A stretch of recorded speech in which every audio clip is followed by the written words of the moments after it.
प्रपंच करायचंय, पण उदास विचारे वेच करी हे पुढचं मात्र आम्ही विसरतो आणि आमचं हित कशात आहे हे नेमकं राहून जातं. तुकोबरायांना ती तळमळ वाटली, म्हणून तुकोबराय सांगतात की आपल्या स्वतःच्या हिताच्या ठिकाणी जे जागे आहेत ना, त्याच्या मातापित्यांना आधी आम्ही धन्यवाद दिले पाहिजेत. म्हणून स्वराज्य संस्थापक छत्रपती शिवप्रभूंना घडवण्यामध्ये जिजाऊ मातोश्रींचा सहभाग मोलाचा का ठरतो? कारण मी धाडसानी नेहमी एक विधान करते की राजे कुठून असे स्वर्गातून अवतरले आणि भवानी मातेने असा आशीर्वाद दिला, इकडून टीव्हीत दिसतो तसा लाईट आला आणि झाले राजे प्रकट, असं काही झालंय का हो? नाही ना. प्रचंड शिस्त, प्रचंड तडजोड, प्रचंड किती प्रकारचा मोठा त्याग माझ्या जिजाऊ मातोश्रींनी केलाय. तू वाटेल ते कर, वाटेल तसं वाग, अजिबात नाही, नो कॉम्प्रोमाइज, कुठेच नाही. प्रचंड जिद्दीने आणि संघर्षातून हे स्वराज्याचं रोपटं लावलं, उभं केलं, फुलवलं, वाढवलं. म्हणून मी नेहमी म्हणते, जिजाऊ मातोश्री जर इतिहासाच्या कालपटावर आल्या नसत्या तर छत्रपती शिवप्रभूंचं घडणं झालंच नसतं. हे इतिहासाला मान्य करावं लागेल. म्हणून धन्य माता पिता तयांची. जिगरबाज मावळे, जिगरबाज शिलेदार, जीवाला जीव देणारी, प्राणाला प्राण देणारी माणसं जमवली. 12 मावळातनं हिरे निवडावेत तशी रत्न जमवली. स्वराज्य साकार केलं. प्रसंगी कठोर भूमिका घ्यावी लागली तरी छत्रपतींनी ती घेतली. सातारा जिल्ह्यामध्ये भोसरे नावाचं आमचं गाव आहे. त्या गावामधले स्वराज्याचे सरसेनापती प्रतापराव गुजर, काय इतिहास आहे हो. बहलोल खान नावाचा क्रूर कर्मा पठाण स्वराज्यावर चालून येतो. प्रचंड शिताफीने त्याच्याशी युद्ध प्रतापराव करतात आपल्या सैन्यासह आणि परिणाम पंढरीनाथ महाराज की जय. जय रघुवीर समर्थ मंगलमूर्ती बुला मोरया. आपण जागेत ना सगळे. आपुलिया हिता जो असे जागता, धन्य माता पिता तयांचिया. हिताच्या ठिकाणी जाग असणं फार गरजेचं आहे. मी सांगत होते, स्वराज्याचे सरसेनापती मोहिमेवर गेले. बहलोल खान नावाच्या सरदाराला गर्दीच मिळवलं. शरण आला आणि शरण आलेल्याला अभय देणं ही एक मनाची संवेदनशीलता आपल्या हिंदूंकडे, आपल्या मराठी माणसांकडे, आपल्या मावळ्यांकडे असल्यामुळे त्याला क्षमा करून टाकली. तो गेला आणि पुन्हा लाखोंचं सैन्य घेऊन स्वराज्यावर चालून आला. कत्तल, रक्त आणि मांस एवढंच दिसत होतं. प्रचंड हाल अपेष्टा केले आपल्या सैन्याच्या. छत्रपतींनी प्रतापरावांना संदेश पाठवला होता की शत्रूला धरावे अथवा मारावे, नाहीतर तोंडच दाखवू नका. काय झालं असेल यातना. माझं हित कशात आहे मला माहिती होतं. प्रतापराव गुजरांनी 7 जण सोबत घेतले आणि गेले चालून. ते फिरता बाजू सडोळे किंचित ओले, ते फिरता बाजू किंचित ओले, सरदार सहा सरसावुनी उठले शेले, रिकीबीत टाकले. थोडा इको दे ना दादा. रिकीबीत टाकले पाय झेलले भारे, कोसळल्या उल्का जळत 7 दर्यात, कोसळल्या उल्का जळत 7 दर्यात. वेडात मराठे वीर दौडले 7, वेडात मराठे वीर दौडले 7. ज्ञानातून उसळे तरवारीची पात, म्यानातून उसळे तरवारीची पात. वेडात मराठे वीर दौडले 7, वेडात मराठे वीर दौडले 7. दगडावर दिसतील अजूनी जेथल्या टाचा, ओढ्यात तरंगे अजूनी रंग रक्ताचा. क्षितिजावर दिसतो अजून मेघ मातीचा, अद्याप विराणी कुणी वाऱ्यावर गात, अद्याप विराणी कुणी वाऱ्यावर गात. वेडात मराठे वीर दौडले 7, वेडात मराठे वीर दौडले 7. महाराजांनी या सगळ्या मंडळींच्या मातापित्यांना धन्यवाद दिले, कारण देशासाठी, धर्मासाठी प्रसंगी प्राण हातावर घ्यायची वेळ आली तरी चालेल हे पत्करलं या मंडळींनी. म्हणून आपुलिया हिता जो असे जागता धन्य माता पिता तयांचिया. आणि अशा कुळामध्ये कुळी कन्या पुत्र होती जे सात्विक तयांचा हरिख वाटे देवा. ज्या कुळामध्ये सात्विक संतती जन्माला येते ना, त्या कुळाचा हरिख म्हणजे हर्ष भगवंताला वाटतो. असं कुळ परम पवित्र पावन असतं आणि भगवंत या संततीला जितकं सहाय्य करता येईल तेवढं करत असतो. तुकोबराय म्हणतात, कुळी कन्या पुत्र होती जे सात्विक. अशा कुळांमध्ये अशा कन्या असे पुत्र जन्माला येतात. आई वडिलांच्या सुंदर संस्कारांच्या मुशीमध्ये घडून या देवासाठी, देशासाठी आणि धर्मासाठी आपलं देणं देतात जीवनाचं. जगाचा तो भार आपुल्या शिरावर ऐसे थोडे तर वाटो द्या हो, ही समाज बांधवांच्या प्रतीची असलेली भावना समर्थ रामदास स्वामींनी सुद्धा वेळोवेळी सांगितली की मी काहीतरी देणं लागतो. आणि देण्याची परंपरा भारतीयांची आहे बरं का. आमच्या इथल्या सौभाग्यवती स्त्रिया तुळशीला रोज पाणी घालत असताना सुद्धा नुसतं तुळशीला घालून आम्ही माघारी येत नाही, आजूबाजूच्या 4 रोपट्यांना घालतो. देण्यातला आनंद आहे. काहीतरी माझ्याकडून कुणासाठी तरी व्हावं, दिलं जावं, ही भावना फार मोठं करते बरं का आम्हाला. कुणी कन्या पुत्र होती जे सात्विक तयांचा हरिख वाटे देवा. सध्या सत्वगुणाची फार कमतरता आहे ना, तुकोबरायांनी जाणीवपूर्वक शब्द वापरला. सात्विक संतती घरामध्ये असणं फार गरजेचं आहे. मग घरामधल्या कन्या असू देत, घरामधले पुत्र असू देत. पुत्र भावा ऐसा गुंडा ज्याचा तिन्ही लोकी झेंडा, तुकोबरायांचं प्रमाण आहे. पण आज आमच्या घरामधली संतती म्हणून कीर्तनाला मुलांची संख्या कमी दिसते का? आवड नाही या विषयांची. हातामध्ये मोबाईल दिला की ती खुश मंडळी. पूर्वीच्या काळचे खेळ आता राहिलेले नाही आहेत. बरं, देणारी मंडळी कोण आहे? का माता पित्यांना धन्यवाद द्यायचे? आता परिस्थिती अशी आहे की देणारी मंडळीच आई वडीलच आहेत. हातामध्ये मोबाईल घेऊन बस, बघत बस. त्यामुळे टी व्हीवर कार्टून असतं, मोबाईलमध्ये कार्टून, बघणारं कार्टून. आणि मग त्याला भीम कोण आहे असं विचारलं तर त्याला उत्तर नाही, ते म्हणतं छोटा भीम. परवा एका 10वीतल्या मुलाला मी विचारलं, म्हटलं तू चांगलं वाचतोस का? काही चांगलं काही तुला वाचायला आवडतं का? घरात पुस्तक आहे का? लाखो रुपयाचं फर्निचर घरात भरलंय पण 50 रुपयाचं पुस्तक नाही, ही शोकांतिका आहे. तो म्हणाला हो ताई मी वाचतो. म्हटलं अरे वा, मला खूप छान वाटलं. म्हटलं किती छान वाचतो, वाचन संस्कृती माहिती आहे याला आपली आहे. काय वाचतोस? म्हणाला व्हॉट्सॲप.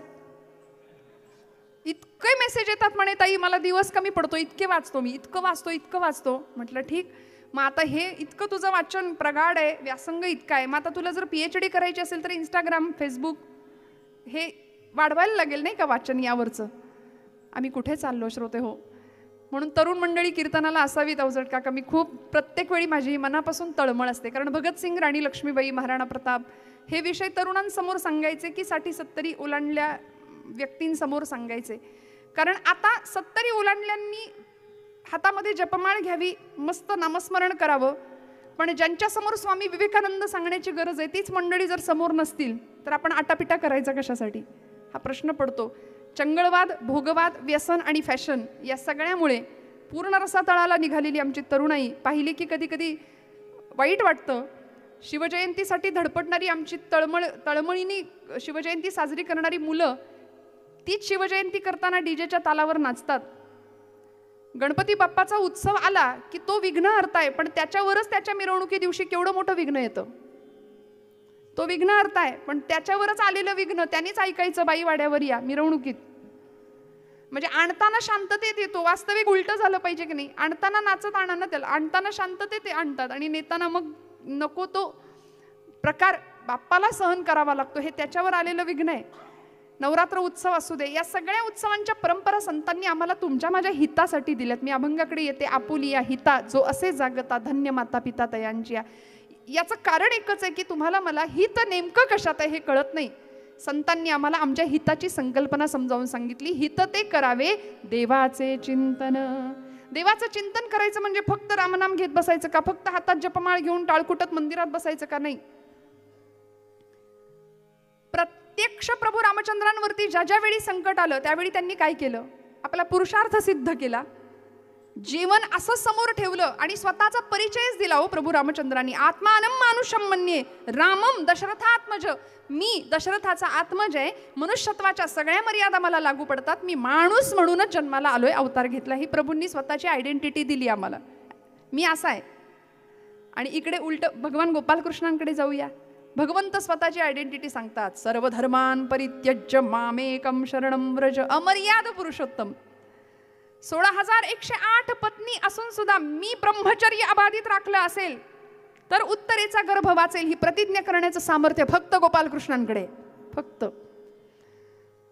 त्यामुळे अमर्यादित्वाची संकल्पना प्रभू गोपालकृष्णांकडे, आणि मर्याद पुरुषोत्तम म्हणजे प्रभू रामचंद्र. आम्ही अनुकरण करायचंय प्रभू रामचंद्रांचं. गोपालकृष्णांचं अनुकरण करायला गेलो तर आम्ही निश्चित फसू, कारण उत्तम खोटं कसं बोलायचं हे त्यांना माहिती होतं, उत्तम चोरी कशी करायची हे त्यांना माहिती होतं. अजून सांगते, पळवून कसं आणायचं रुक्मिणी आई साहेबांना त्यांच्या इतकं कुणालाच जमलं नसतं.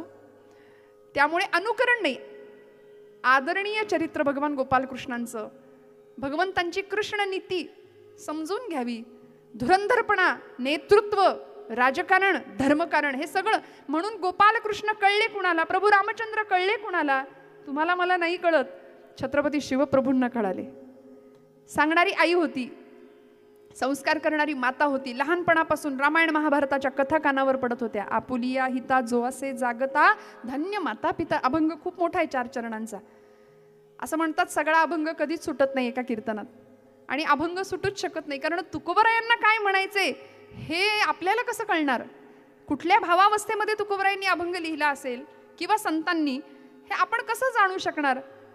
वारकरी संप्रदायाचे ज्येष्ठ कीर्तनकार जे काही वर्षांपूर्वी, काही दिवसांपूर्वी आत्ता गेले, ते परमादरणीय हरिभक्तीपरायण श्रीपाद शास्त्री भडंगे, ते असं म्हणायचे की अभंग सुटला कीर्तनकाराचा. कधी म्हणायचं, जेव्हा कीर्तन करता करता त्याचा देह पडला, पंढरीनाथ महाराज की, तेव्हा अभंग सुटला असं म्हणावं. अभंग सुटत नाही, प्रचंड मोठा आवाक आहे. मला एवढंच सांगायचं आहे, या अभंगाला सगळा न्याय देणं महाकठीण आहे, पण हित तुम्हाला आम्हाला कळावं. घरामध्ये सात्विक संतती असावी. गीता भागवत करीती श्रवण, अखंड चिंतन विठोबाचे उत्तम ग्रंथ घरामध्ये असावेत.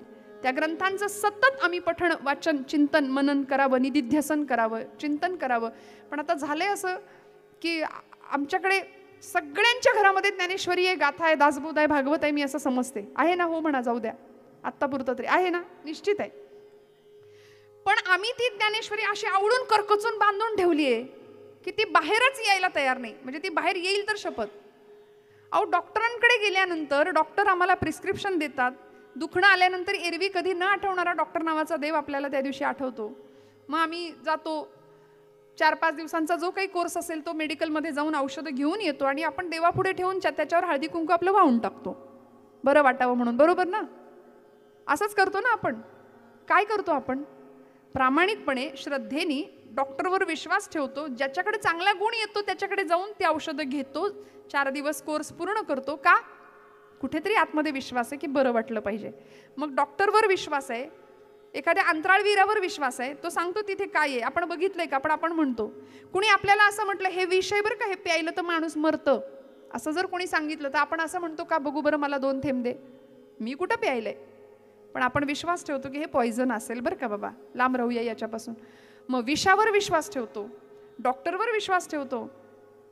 मग साक्षात्कारी संत ज्यावेळी ओरडून सांगत असतात की बाबा रे, परमेश्वर आहे, भगवंत आहे, त्याच्या अस्तित्वाची अनुभूती घ्या. एखादा सुगंध येतो ना, तो सुगंध म्हणजे दुसरं तिसरं कोणी नाही. भागवतामध्ये नाथ महाराज म्हणतात तो सुगंध म्हणजे श्रीकृष्ण आहे. तो देहानीच तुम्हाला आम्हाला दिसेल असं नाही, तो अनेक रूपांनी तुम्हाला मला प्रचिती देत राहतो. फक्त ती अनुभूती घ्यायची ताकद, ते सामर्थ्य तुम्हाला मला प्राप्त व्हावं, तेव्हाच आपलं हित आपल्याला कळालं असं मला वाटतं. गीता भागवत करीती श्रवण, अखंड चिंतन विठोबाचे. अखंड भगवंतांच्या चिंतनात राहावं. त्यांचं गुणवर्णन, त्यांच्या रूपाचं आणि त्यांच्या नामाचं. किती दिलं हो देवानी, खूप दिलंय आम्हाला बरं का. मी एक मुद्दाम सांगून जाते की इतकं आयुष्यामध्ये साध्या देहाचा विचार केला, एका अवयवामध्ये जरी बिघाड झाला तरी किती अडचण होते जीवन जगत असताना. एक जण शेतकरी, नांगरणी चालली होती बरं, जुना दृष्टांत आहे. बैल जुंपली होती नांगराला आणि नांगरणी चालली आहे. एक वाटसरू होता दूरगावचा, तो निघाला रस्त्यावरून आणि त्या शेतकऱ्याला विचारलं, बाबा रे हा रस्ता कुठे जातो? म्हणाले बाबा. तो शेतकरी म्हणला, माझी बैल विकायची नाहीत. हा रस्ता कुठे जातो? त्याचं उत्तर मिळालं, माझी बैल धिप्पाड आहेत, चांगली जोडी माझी, अजिबात विकणार नाही म्हणली तुम्हाला. त्या वाटसरूला काय कळायचं ते कळालं. म्हटलं जाऊ दे, इथं काही विचारण्यात अर्थ नाही, निघूया पुढे. तो निघून गेला. दुपार झाली. माध्यान्नीच्या वेळी पत्नी भाकरी घेऊन डोक्यावर पाठीमध्ये रानात शेतात आली. कारभारी, बैलांना मोकळं करा, चारा पाणी घाला, बसा बरं जेवायला. म्हणून जेवायला बसले दोघं जण. पहिला घास तोंडात घातला आणि त्याला आठवलं तो वाटसरू आपली बैल मागत होता. तो सांगायला लागला, अगं ऐकलंस का, आपली एवढी धिप्पाड चांगली बैल जोडी खाऊ पिऊ घातलं, एवढं मी सांभाळतो त्यांना, तो कोण गावचा बैल विकत मागत होता. मी म्हणलं नाही देणार. ती म्हणली, अहो मी नाही केली, सुनेनं केलीये. मी नाही केली भाजी, सुनेनं केलीये. तिला वाटलं भाजीत मीठ कमी आहे म्हणून आपल्याला ओरडत आहेत की काय. तिने मनात विचार केला, आता घरी जाते, बघते लग्नाला एवढे वर्ष झाले, प्रपंच सुरू होऊन अजून भाजीचा अंदाज नाही, मिठाचा अंदाज नाही, बघते हिच्याकडे. घरी गेली आणि तोंड सुरू झालं. सासू सुनांचं काय, कशाला आपण सांगावं. कीर्तनामध्ये असं काही विषय निघाला की फार आवडतं आम्हाला. त्या सुनबाईंवर इतकं तोंडसुख घ्यायला लागल्या, बाई गं तुला एवढा दिवस झाले, प्रपंच सुरुवात होऊन, लग्न होऊन, दारात आलीस, घरात आलीस, एवढे दिवस अजून भाजीत मीठ किती पाहिजे त्याचा अंदाज नाही तुला, काही नाही. मग तिला इतकं वाईट वाटलं. इतके इमानी इतबारे प्रपंच करते, सगळ्यांचं सगळं करते, रांदा वाडा उष्टी काढा सगळं करते म्हणाले, पण माझी किंमतच नाही या घरात. येऊ दे यांना, नाव सांगते बडाले सासूबाईंचं. संध्याकाळ झाली. महाशय कामावरून येताना नेहमीचं काम होतं, गिरणीत जायचं, पिठाचा डबा डोक्यावर घेऊन घरी यायचं. पिठाचा डबा घेऊन महाशय घरात आले आणि उंबऱ्यात नुसतं पाऊल टाकलं की हिने सुरू झाला हिचा पट्टा. या घरात मला काडीची किंमत नाही म्हणली. सगळं करते, सगळ्यांसाठी सगळं करते, काडीची किंमत नाही या घरात मला. जातेच म्हणाली आज संध्याकाळी पिशवी भरून. तो म्हणाला, अगं गिरणीतच गर्दी होती, त्याला मी तरी काय करू.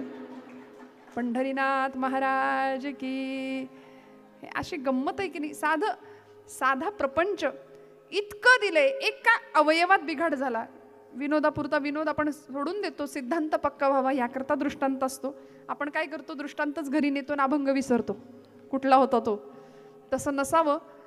पण परमेश्वराची किती मोठी कृपा आहे तुमच्या माझ्यावर, कल्पना करा ना. मी कधी कधी प्रामाणिकपणे तुम्हाला सांगते, मी कधी कधी हा विचार करते की एखाद दिवशी मला कीर्तनाला नाही आवाजाने साथ दिली, खूप धावपळ झाली, खूप प्रवास झाला आणि नाहीच कीर्तन करायला आलं, तर त्यावेळी इतकं वाईट वाटतं. आणि त्यावेळी जाणीव होते की खरंच सत्ताच नाही आपली, आपण काहीच करू शकत नाही. वृक्षाचेही पान हले ज्याची सत्ता राहिली अहंता, देखवी ऐकवी एक नारायण तयाचे भजन चुको नये. मग त्यावेळी परिणाम लक्षात येतो आणि त्यावेळी अनुभूती येते की प्रत्येक कीर्तन हा त्यांनी मला दिलेला प्रसाद आहे. हे तुमच्या माझ्या हातचं नाही. आम्ही अहंकार करतो, आम्ही कीर्तन केलं, आम्ही कीर्तन वाजवलं, आम्ही कीर्तन ऐकलं. नाही हो, बोलविता धनी वेगळाची. इथे तुमच्या माझ्या रूपाने तोच बसलाय, तो रामच आहे सगळीकडे. तुमच्या कानांमधून तो श्रवण करतोय, माझ्या मुखातनं तो बोलतोय. मुक्ताबाई आई साहेब.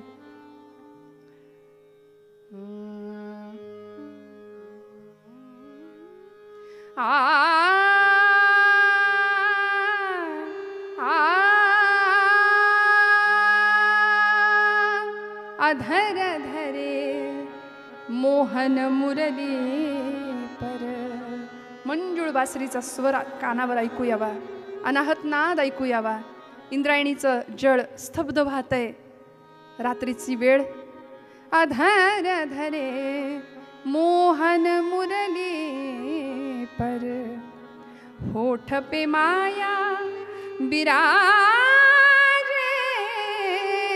बाजे मुरली या बाजे, बाजे रे मुरली या बाजे, बाजे रे मुरली या बाजे. वा वा, क्या बात है. वा.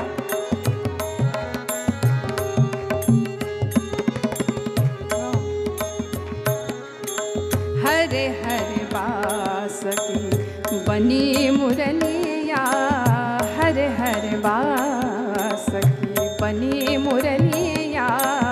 मरहम मरहम छुवे जो अंगुरिया, चंचल चपल चंचल चपल अंगुरिया, जिस पर कनक मुंदरिया साजे, बाजे मुरलिया बाजे, बाजे रे मुरलिया बाजे, बाजे रे मुरलिया बाजे.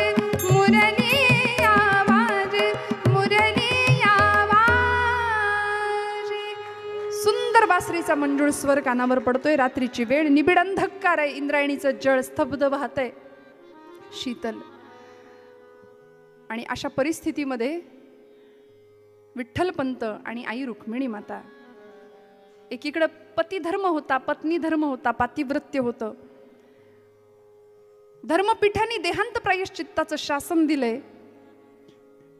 निघायचंय, पाय निघेना घरातून, पण जावं तर लागेल. आपल्या मुलांना उत्तम भविष्य मिळायचं असेल, संन्याशाची पोरं म्हणून विटंबना व्हायची नसेल, तर धर्मपीठाने दिलेलं हे शासन प्रायश्चित्त देहांताचं आपल्याला भोगावं लागेल.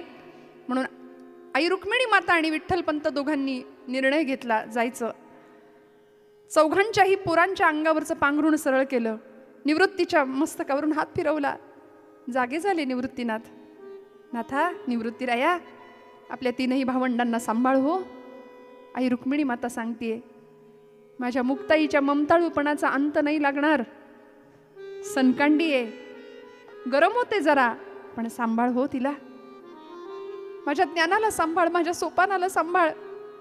निवृत्तीनाथांच्या मस्तकावरनं हात फिरवला.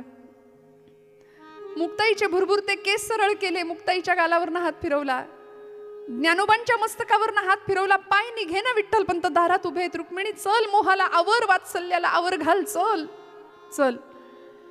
पण हात फिरवताना गालावरून डोळ्यातला अश्रू गालावर पडला मुक्ताईच्या.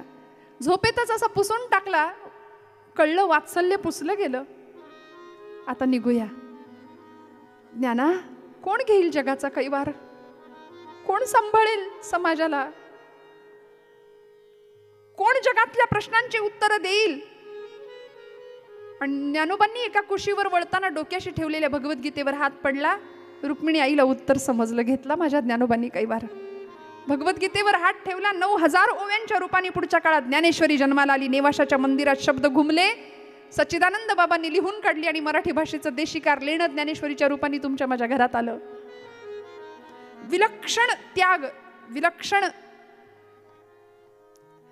आईवडिलांची कृपा आणि आईवडिलांची एक संस्कारांची काय असू शकते दिशा, आपण कल्पना करू शकता. सगळ्यांचा निरोप घेतला. पाय निघत नव्हता बाहेर, पण जड अंतःकरणाने निरोप घेतला.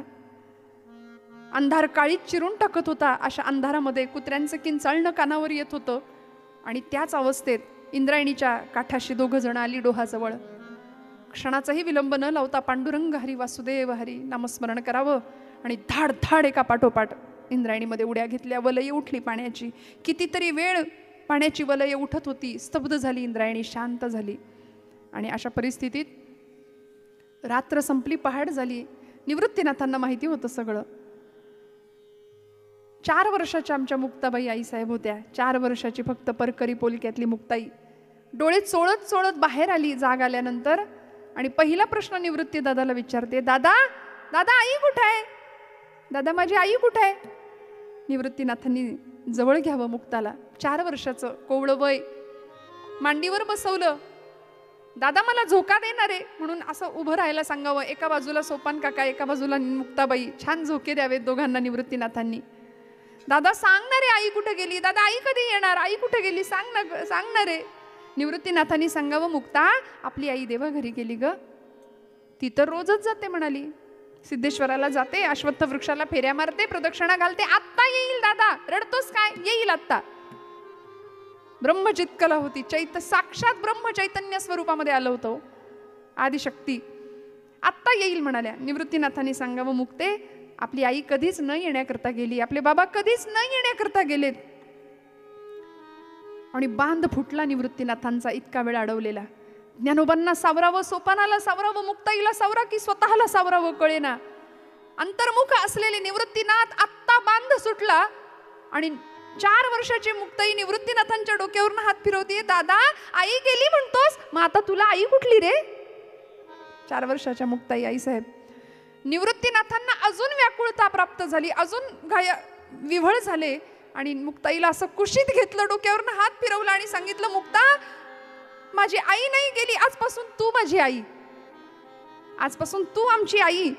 म्हणून मुक्ता नाही, मुक्ते नाही तर मुक्ताई. मुक्ताई तू आमची आई. आणि सगळ्यांना आवर घालता घालता निवृत्तीनाथ सांगतायत, अरे रडू नका पोरांनो, ते बघा पिंपळाच्या पारावर बघा ते घर दिसतंय का चिमणीनं बांधलेलं. अरे काल रात्री काय झालं माहितीये, त्या चिमणीच्या घरामधली ती छोटी पिल्लं होती ना, आणि त्यांचे आई वडील होते, ती घार एक आली म्हणे, आणि ती घार त्या आई वडिलांना घेऊन गेली. बघा बरं ती पिल्लं तरी सुद्धा दाणा टिपतायत की नाही. बसली का रडत तुमच्यासारखी, दाणा टिपतायत की नाही. चला ज्ञाना, झोळी उचला, माधुकरी मागायला बाहेर पडा. सोपाना, चला कामाला लागा. मुक्ता, चल सडा टाकून घे. 4 वर्षाच्या परकरी पोरीनं परकराचा ओचा खोचावा आणि लगेच शेण सडा टाकायला घ्यावं. 4 वर्षाची आमची मुक्ताई दारामध्ये सडा टाकत असताना कुंभारवाड्यातनं लक्ष्मी आत्या आली. पदराचा बोळा तोंडात कोंबून कुणी कुणाचं सांत्वन करायचं होतं खरं तर, ही 4 लेकरं जगाचं सांत्वन करतायत. लक्ष्मी आत्यानी सांगावं, बाई गं मुक्ते, खूप सोसलं आई वडिलांनी तुझ्या, म्हणून हंबरडा फोडून रडायला लागली. आणि 4 वर्षाच्या आमच्या मुक्ताई आईसाहेब सांगतायत, अगं आत्या, भरल्या घरात रडू नकोस ग, भरल्या घरात असं रडू नये. माझ्या आईने सांगितलंय मला, मी सडा टाकतेय ना छान, रडू नकोस. तेवढ्यात ज्ञानादादा यावेत आणि ज्ञानोबांकडे बघून लक्ष्मी आत्यांनी सांगावं, ज्ञाना खूप सोसलं रे आई बापांनी तुझ्या, कुणावर असा प्रसंग येऊ नये ज्ञाना, कुणावर असा प्रसंग येऊ नये. किती विष पचवाल तुम्ही समाजाचं, काय हा समाज. आणि ज्ञानदेवांनी सांगावं, आत्या अगं प्रत्येकाचं दैव वेगळं आहे. दैव जात दुःखे भरता, दोष ना कुणाचा, पराधीन आहे जगती पुत्र मानवाचा. प्रत्येक घटाचं नशीब वेगळं आहे, प्रत्येक मडक्याचं नशीब वेगळं आहे. एकाच मातीपासून तयार झाले, पण 2 घटांकडे आपण जर बघितलं ना, तर एकाच मातीपासून तयार झालेले 2 घट, एका घटामध्ये अग्निसंस्कारासाठी लागणारा अग्नी असतो आणि दुसऱ्या घटामध्ये नवनीत म्हणजे लोणी असतं. प्रत्येकाचं नशीब वेगळं आहे. घटा घटांचे रूप आगळे, प्रत्येकाचे दैव वेगळे. घटा घटांचे रूप आगळे, घटा घटांचे रूप आगळे, प्रत्येकाचे दैव वेगळे. तुझ्या विना ते कोणा न कळे, मुखी कुणाच्या पडते लोणी, कुणामुखी अंगार. तू वेडा कुंभार विठ्ठला, तू वेडा कुंभार विठ्ठला, तू वेडा कुंभार. तक्रार नाहीये ग, परमेश्वराने प्रत्येकाला काहीतरी दिलं ना. तक्रार नाही, ठेविले अनंते तैसेचे राहावे, तुकोबराय पुढच्या काळात सांगून गेले. तुका म्हणे, आम्ही राहो त्याचे इच्छे, जसा तो आम्हाला ठेवेल. आलिया भागाते जे काही भाग्य असेल, कर्माचं गाठोडं घेऊन आलोय ना, ते सगळे प्रारब्ध भोग भोगायची तयारी आहे. फक्त हे करत असताना भगवत चिंतन सोडू नका, हा आई वडिलांचा हट्ट मात्र आम्ही पुरा करणार. दिवसामागून दिवस जात आहेत. ज्ञानोबांनी माधुकरी उचलावी, बाहेर पडावं, माधुकरी आणावी, भोजन करावं, बनवावं, समाजाकडून होणारी निंदा, नालस्ती, अपमान सगळं सहन करावं. कुणीतरी एखाद्याने भिक्षा घालावी, ओम भवती भिक्षांदेही म्हटलं, त्या झोळीमध्ये पीठ टाकावं, दुसऱ्या कुणीतरी यावं, झोळी हिसकावून घ्यावी. अरे संन्याशाच्या कार्ट्या, तुम्हाला गोडधोड आणि चांगलं चांगलं खायला तरी कशाला पाहिजे, म्हणून सगळं पीठ मातीत सांडून द्यावं, पिठावर रेघोट्या ओढाव्यात, भरता येऊ नये. पण हे सगळं स्वीकारण्याची तयारी होती, तितिक्षा होती. तितिक्षा या शब्दाचा अर्थच असा आहे श्रोते हो, आज आम्हाला कुणी काही बोललं तरी सहन होत नाही. अहो आताच सोडा, 25 वर्षापूर्वी मुलाच्या लग्नात अमुक अमुक जणींनी अमुक अमुक हलकी साडी दिली, हे आम्ही इतके वर्ष लक्षात ठेवतो. किती आम्ही काही गोष्टी मनाला लावून घेतो आणि किती गोष्टींचं सगळं साठवून ठेवलंय बघा ना. तिथे असं स्वच्छ करावं, नील हृदय, सगळं क्लीन झालं पाहिजे बरं का. आणि तिथे भाडेकरू बसलेत. कुठले भाडेकरू? 6 भाडेकरू आहेत. काम, क्रोध, मद, मोह, लोभ, मत्सर. हे भाडेकरू हाकलायला लागतील आम्हाला. असं स्वच्छ हृदय केलं पाहिजे आणि मग तिथे पांडुरंग येऊन बसेल, मग तिथे राम येईल. कर्म, भक्ती, ज्ञान, वैराग्य या फाड लावलेल्या नांगरांनी अंतःकरणाची जमीन सुपीक करावी लागेल. आम्ही नको त्या गोष्टी शब्दांनी दुसऱ्याचं अंतःकरण पटकन दुखवून टाकतो. कवी म्हणाले, शब्द संभल के बोलिए, शब्द के हाथ ना पाव, एक शब्द है औषधी तो दूसरा शब्द है घाव. शस्त्रांनी झालेली जखम बरी होईल, पण शब्दाचा व्रण बरा नाही होत. वर्षानुवर्ष तो राहतो ना. कशासाठी कुणाला दुखवायचं? पण हे सगळं सहन केलं. सहनम सर्व दुःखानां अप्रतिकार पूर्वकम चिंता विलापरहितम सा तितिक्षा निगद्यते. तितिक्षेची व्याख्या सांगितली शास्त्रकारांनी. सहनम सर्व दुःखानां अप्रतिकार पूर्वकम. चिंता, भविष्याची चिंता नाही, भूतकाळाचा विलाप नाही, आहे तर वर्तमान स्वीकारला आम्ही. ज्ञानोबा म्हणतात काळजी नाही करायची या सगळ्या गोष्टींची. आणि एवढं सगळं करून ज्या समाजाने त्रास दिला त्या समाजासाठी सुंदर मागणं मागितलं विश्वात्मक भगवंताकडे. देखणं मागणं, जगाच्या पाठीवर इतकं उदात्त मागणं कोणीच कुणाजवळ मागितलं नाही. देणारा तेवढ्याच ताकदीचा होता, मागणारा तितक्याच ताकदीचा होता. असं सुंदर मागणं मागितलं. जे खळांची व्यंकटी सांडो तया सत्कर्मी रतिवाढो भूता परस्परे पडो मैत्र जीवांचे. प्रत्येकातलं सौहार्द वाढू द्या, मैत्रीचं नातं वाढू द्या. काय मागणं असेल आपण कल्पना करू शकतो का? इतकी संवेदनशीलता. विश्वाचे आर्त माझ्या मनी प्रकाशले. माऊली म्हणतात अवघेची झाले देह ब्रह्म. खरं सांगू का, ज्ञानोबांचं नाव उच्चारलं तरी अंतःकरणात कालवा कालव होते. आणि जर होत नसेल ना तर आपली संवेदना कुठेतरी बोथट झाली हे समजून जा. म्हणजे पक्कच ठरवा की आपण काहीतरी आता रफ असं होत चाललंय. अंतःकरण आपलं असं ओलं झालंच पाहिजे. एका हरिपाठासाठी 1000 वेळा पाय धरले ना माऊलींचे तरी कमी पडेल. आमची संस्कृती, आमचे धर्मग्रंथ हे सगळे लोकांनी अनुकरण करायला घेतले. आम्ही का नाही हरिपाठ वाचत संध्याकाळी? आमची मुलं हरिपाठ वाचावीत, हरिपाठाला बसावीत, भगवद्गीतेचा एखादा अध्याय पाठ करावा असं आम्हाला का नाही वाटत हो? इतकं दिलं देणं सुंदर. सगळं स्वीकारलं. समाजाकडून होणारी निंदा, अपमान, छळ, चूळ भरली अमृताची. सगळं पचवलं विष. महादेव भटांच्या चौसोपी वाड्यासमोर दुपारच्या माध्यान्नीच्या वेळी ज्ञानदादा आले. झोडी खांद्याला आणि आवाज दिला ओम भवती भिक्षां देही. महादेव भट नदीवर स्नानाला गेले होते. घरामध्ये पार्वती आई होत्या, सौभाग्यवती. बाहेर आल्या, ज्ञाना सावलीत बस हो, जरासा टेक, आत्ता घेऊन येते गुळ पाणी. पाणी नको आई म्हणाल्या, कोरांनाची भिक्षा घाला, निघतो लगेच. नाही नाही ज्ञाना, गुळपाणी घेतल्याशिवाय जाऊ देणार नाही. आणि आता जेवणाचं ताट करते, जेवण करून जा. नको नको, गोडाधोडाची सवय नाही राहिली आई जिभेला खायची. जे काही कोरांना असेल ते पटकन वाढा, निघतो. पार्वती आई आत गेल्याबरोबर नदीवरनं स्नान करून येणारे महादेव भट पाहिलं.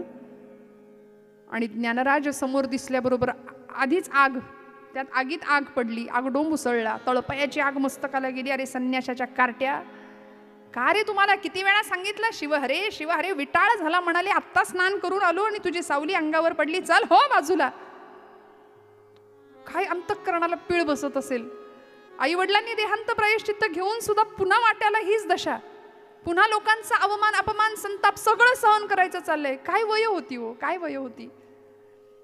आणि या परिस्थितीमध्ये पार्वती आई सांगतात अहो पण त्याला 2 घास खाऊ द्या तर. तुम्ही काही बोलू नका म्हणाले, काही बोलू नका. संन्याशाच्या पोरांना जगण्याचा सुद्धा, अरे तुम्ही जगता तरी कशाला रे म्हणाले. प्रचंड अपमान करावा, प्रचंड अपमान. हातामध्ये पळीपंचपात्र होतं, ते पंचपात्र फिरकावून दिलं, कपाळाला लागलं, रक्ताची धार वाहायला लागली. तसाच हात लावला आणि दान दान दान दान पावलं टाकत ज्ञानदादा माघारी वळले. तप्त जमीन तापलेली होती. इंद्रायणीनं मुसमुसणाऱ्या ज्ञानोबांना पाहिलं, अश्वत्थ वृक्षाने मुसमुसणाऱ्या ज्ञानाला पाहिलं. पावलं टाकत टाकत टाकत ज्ञानराज गेले. झोपडीचा दरवाजा बंद केला, ताटी लावून घेतली आणि आता बस म्हणाले, संपवायचं. योगाग्नी प्रगट करणार आणि योगाग्नीनी स्वतःचं देह संपवणार, अवतार कार्य संपवणार. या परिस्थितीला ज्ञानदादा होते. दार उघडायला तयार नाहीत ताटीचं. निवृत्ती दादा सांगतायत ज्ञाना दार उघड. सोपान काका सांगतायत ज्ञानदादा अहो आपणच सांगता ना आम्हाला सगळ्यांना हे सगळं सहन करायचं आणि तुम्हाला राग येतो. आपण संत आहात ना, आपलं नाथांचं घराणं आहे आणि आपण चिडता, आपण संतापता. दार उघडा, ताटी उघडा. दारच पुन्हा ज्ञानदादा उघडायला तयार नाही. त्यावेळी आमच्या मुक्ताबाई समोर येतात आणि मुक्ताईंच्या मुखातनं इथे या प्रसंगामध्ये अभंग निर्माण झाले. त्याला ताटीचे अभंग असं प्रकरण आहे, नाव आहेत. एका पाठोपाठ एक 11 अभंग मुक्ताबाई बोलल्या. आणि वेद जसे प्रगट झाले नाही, हे लिहिलेले नाहीयेत अभंग कुठेही.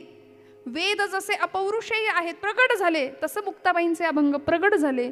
कुठल्याही अभंगाच्या शेवटी मुक्ता म्हणे किंवा मुक्ताबाई म्हणे असं नाहीये. पण एका पाठोपाठ एक 11 अभंग, ज्याला ताटीचे अभंग म्हणून आपण वर्णन करतो. सा ग म द नी सा नी द म ग म ग सा. ज्ञानदादांच्या अंतःकरणाला पीळ बसला होता. मुक्ताईला कळालं, सांगितलं, ज्ञानदादा दार उघडा, ताटी उघडा. आपलं नाथ संप्रदायाचं घराणं आहे, आदिनाथांची परंपरा आहे आपली. आदिनाथ गुरु सकळ सिद्धांचा, मच्छिंद्रतयाचा मुख्य शिष्य. मच्छिंद्राने बोध गोरक्षासी केला, गोरक्ष बोळला गहिनी प्रसादे निवृत्ती दातार ज्ञानदेव सार चोजविले. अशी परंपरा आहे आपली सबदेवन का बाबा भोलेनाथांपासून. स्मशानेश्वा क्रीडा हे त्यांचं भाग्य होतं. सगळं स्वीकारलं ना त्यांनी. ओ बहीण होती, छोटी होती, पण आई झाली हो. आणि काय सुनावत होती शब्दांमध्ये. ज्ञानदादा, अरे शोभतं का? वरवर त्याग आणि मनभर राग शोभतं तुला? तू कोण आहेस? आपण कोण आहोत? संत आहोत ना. तुम्हीच जर असे वागला तर जगाचा कैवार कोण घेणार? जगाला ज्ञानेश्वरी कोण देणार? ज्ञानदादा ताटी उघडा. योगी पावन मनाचा, योगी पावन मनाचा, योगी पावन मनाचा. आपण योगी आहात. आपलं मन अंतःकरण स्वच्छ आहे, शुद्ध आहे. ज्ञानदादा रागवू नका, दार उघडा.